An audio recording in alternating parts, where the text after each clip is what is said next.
किसानों की जीत तभी 2022 होगा, मार्च का महीना होगा और मोदी मठ में घंटा बजाता होगा या हमें रोक के रखा। अबे सरकार तुम्हारी, पुलिस तुम्हारी, तो डूब के मर जाओ ना। तुम्हारे बाप ने रोक रखा था, टिकैत साहब ने नहीं रोक रखा था। नहीं, मेरा ये कहना है कि जो वहाँ वोटिंग करे थे वो सारे देशद्रोही थे। देशद्रोही थे। अगर किसी जवान के घर पे उसकी शहादत को इस तरीके से करेंगे तो वो देशद्रोही होगा, गद्दार होगा। क्यों? उनका इतिहास रहा है कि वो आज़ादी की ना लड़ाई में थे, ना देश को आज़ाद कराने में थे, ना उनके पुरखे थे, तो वो तो गद्दार थे। तब भी जब देश आज़ाद हो रहा था तब भी गद्दार थे, अंग्रेजों के गुलाम थे, उनके गुलामी कर रहे थे। और हमारे देशभक्त, हमारे पुरखों की, यानी आपका जो विरोध करे वो गद्दार, आप ही सबसे बड़ा देशभक्त। अरे सुन, उनकी भाषा का उन्हीं में जवाब। अच्छा, जैसे वो कहते हैं ना हमें कि देश पसंद नहीं है, जाओ पाकिस्तान, तो वो देशद्रोही है, जाओ पाकिस्तान। रिश्तेदारी उन्हीं की है, हमारी तो पाकिस्तान में रिश्तेदारी है नहीं। बिरयानी खाने गया उनका बाप, उसके शपथ ग्रहण समारोह में उन्होंने बुलाया अपना रिश्तेदार, पता हमारे में कौन सा आया। लेकिन जिस तरह से एक ये बयान बह रहा है कि टिकैत साहब ही पहले हुटिंग किए आम पत्रकारों का, उसके बाद ऐसा हुटिंग हुआ। मैं विरोध कर रहा हूँ इसका, तो तुझे क्या अधिकार है यो करेगा मेरी? पत्रकार करते, तू कौन चमचा? तू कौन चमचा? देखिए मैं अभी आप अपनी बात को रखते ना कि मेरी मानसिकता ये है, आप किसी का विरोध नहीं कर सकते। क्या हमने क्या किया था? पत्रकार को क्या कहा था कि तुम्हारे चैनल हमें गलत साबित करते हैं, तो जाइए, हम आपको बाइट नहीं दे सकते। ये मेरी मर्जी है कि मैं तुम्हें बाइट दूं या ना दूं, ये तो मेरी मर्जी है। और जब मैं कह रहा हूं भाई मैं बाइट नहीं देता आपको, आप जो है हमारे खिलाफ गलत प्रचार करते हो, नहीं आपको बाइट देनी पड़ेगी। क्यों देनी पड़ेगी? और फिर फिजिकल टच करते हो, मतलब जब तुम्हारे बस की लड़ाई लड़नी नहीं रही तो महिला को आगे करते हो। अरे शर्म आती है ऐसी पत्रकारिता पर, थूकता है भारत ऐसी पत्रकारिता पर। अच्छा ठीक है ताऊ, अब क्या एक जो बयान अक्सर विरोधियों के द्वारा उठाया जा रहा है और बयान दिया जा रहा है आपके विरोधी कि अब ये जो अभी तक सुर्खियों में बने थे जिसके किसान नेता, उनकी एक यही मंशा थी कि 2022 में चुनाव हो जाए, लेकिन जिस तरह उनके मंसूबे पर पानी फिर गया, हाँ, तो अब वो कौन सी राजनीति करेंगे? अब वो कौन सी राजनीति करेंगे? अब तो 2000 जो उनकी मंशा धरी की धरी रह गई। क्यों 2022 में चुनाव नहीं?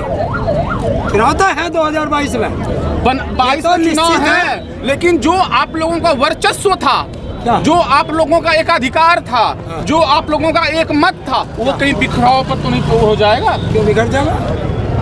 क्यों बिखर जाएगा ये बता दे।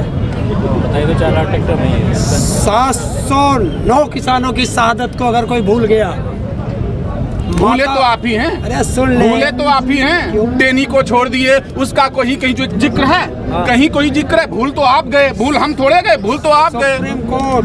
सुप्रीम कोर्ट में केस चल रहा, ध्यान रख। सुप्रीम कोर्ट पर उंगली नहीं उठाई जा सकती।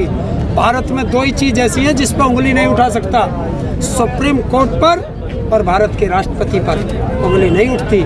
ध्यान रखिए पत्रकार महोदय। लेकिन वक्त वो भी आप ही लोगों ने जब 4 सदस्यीय कमेटी सुप्रीम कोर्ट ने बनाई थी तो उस समय भी आपने ही उंगली उठाया था। आपने नहीं, आप लोगों के द्वारा उंगली उठाई गई थी कि ये जो 4 हैं ये भी सरकार के पिट्ठू हैं। उस समय आपके सदस्यों द्वारा उंगली उठाई गई थी। और फिर अगर आपके अनुसार अभी वो बात नहीं मानी गई तो आप सुप्रीम कोर्ट का आड़ ले रहे हैं या अपने बयान को बदल रहे हैं? ना बदलते हैं ना कुछ करते हैं, जो कहते हैं डंके की चोट पे कहता है किसान।